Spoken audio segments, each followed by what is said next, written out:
সূর্যডিম আম নামটা অপরিচিত শোনালেও সারা বিশ্বে রয়েছে এ আমের ব্যাপক জনপ্রিয়তা।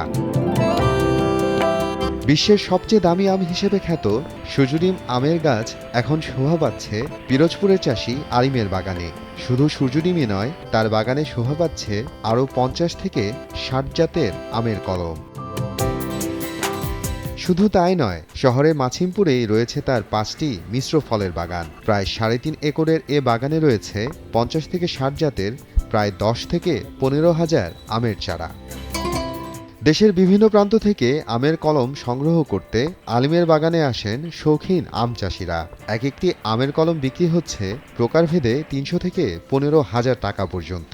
এই সূর্যের ডিমটা প্রথম এটা জাপান মিয়াজাকি শহরে উৎপত্তি, সেখান থেকে এই হয়েছে, তখনই দাম বেশি এবং দেখতে যেমন তেমন রসালো, মিষ্টি সহ ফলনও আম্রপলির চাইতে বেশি হয়। সূর্যের ডিম দামি আম, আমটা জাপানের।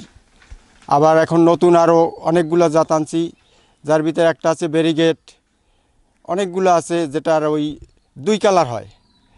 এরপর কাঁচা মিষ্টিরও অনেক জাত আসছে, আমার কাছে 5-6টা আছে, 12 মাসের জাত আছে। এগুলো সবই উন্নত।